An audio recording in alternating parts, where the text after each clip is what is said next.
শুভ শুভ শুভ দিন, সিন্ধুজার বেস্টুর জন্মদিন। হ্যাঁ, সেদিন ছিল আমিরার বার্থডে। আর বার্থডে উপলক্ষে আমরা চলে গেছিলাম সিনেমনে। আর গিয়েই এক অবাক কাণ্ড, মানে আমার হাজবেন্ড, সে কিনা তার বন্ধুর বউ, মানে তার ডার্লিং, তার ছবি তুলছিল বিভিন্ন স্টাইলে। আর আমি এটা দেখেই ভিডিও ক্যাপচার করে নিয়েছিলাম। মানে আমি এটা দেখছিলাম যে জাস্ট তারা কতটা ফ্রি এবং তারা কি সুন্দর রোমান্টিক মুডে এখানে গল্প করছিল। এখানে আমাদের অদ্রিক বেটু এসেছিল তার বাবার কোলে চড়ে। আর এখানে ছিল তৃষান তার নন্নামণির কোলে। তো এখানে সব বাচ্চারা সবাই মিলে মজা করছিল। আর বাচ্চা দুটো তো অনেক বেশি হ্যাপি ছিল যে ওরা একে অপরের সাথে দুষ্টু করছিল, বারবার আমার ছবির মধ্যে ঢুকে যাচ্ছিল। আর এখানে আমি ছবি তুলছি সিন্ধু আর শ্রেষ্ঠা, তারা হাইট নিয়ে ঝগড়া করতেছিল। মানে এটা তো তাদের লাগবেই, যেখানেই যাবে তারা একটু র্যাগিং না করলে যেন হয় না। এরপর আমরা সবাই মিলে আমিরার বার্থডে কেক কাটার জন্য রেডি হয়ে গেছিলাম। আর বার্থডে মানেই সব বাচ্চাদের কাছে অনেক বেশি আনন্দের। আমিরাও অনেক বেশি এক্সাইটেড ছিল। যদিও এক্সামের মধ্যে তার বার্থডে করার কোনো প্ল্যান ছিল না, ভাবি অবশ্য ভেবেছিল পরে বার্থডেটা করবে, কিন্তু আমিরার জোড়াজুড়িতে তার হলো না।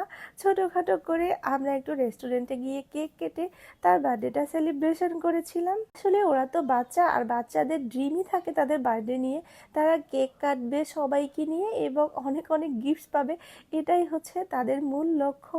সিন্ধুজাও কিন্তু এর ব্যতিক্রম না। তো যাই হোক, এখানে কেক কাটা হয়েছে। সিন্ধুজা তার আমিরা বন্ধুকে খাইয়ে দিচ্ছিল, তার আদিতি বোনকেও খাইয়ে দিচ্ছিল। আর আমিরার মতো সেও একটা ড্রেস পরে এসেছে, যদিও তার মাথায় চুল নেই। আমি বলেছিলাম তোমাকে থ্রি পিসে কি আদৌ ভালো লাগবে, তাও বলছিল আমিরা যেহেতু থ্রি পিস পরবে আমাকেও পরিয়ে দাও। এজন্য সিন্ধুমণিকেও পরিয়ে দিয়েছিলাম। আসলে আমার মেয়েটার মাথায় চুল নেই, এখন দেখতে একদমই ভালো দেখায় না, সেটা আমিও বুঝি। ভেবেছিলাম এইটুকু বয়সেই ওর চুলটা রাখবো, তার থেকে এবারে ফেলে দিই, এরপর থেকে না হয় রাখবো। কিন্তু তাতেও আমার অনেককে প্রশ্নের সম্মুখীন হতে হয়েছে, অনেকের কাছে জবাবদিহি করতে হয়েছে।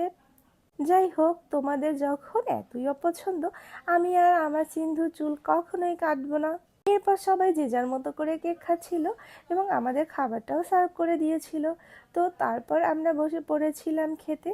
আর এখানে গোল্লারাম তার জানুর কোলে উঠে দুষ্টু করছিল, আর মিউজিকের তালে তালে সেও কিন্তু নাচছিল। তবে হ্যাঁ, সিনেমানে খাওয়ার ব্যাপারে আমি বেশি ইন্টারেস্টেড ছিলাম। আর আমি ভাইয়া ভাবিকে বলেছিলাম ওখানে যাওয়ার জন্য।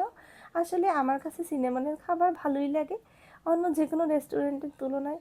আসলে সব জায়গার খাবারে কোনোটা ভালো লাগলে অন্য কোনো আইটেম ভালো লাগে না, মানে কেমন একটা ব্যাপার।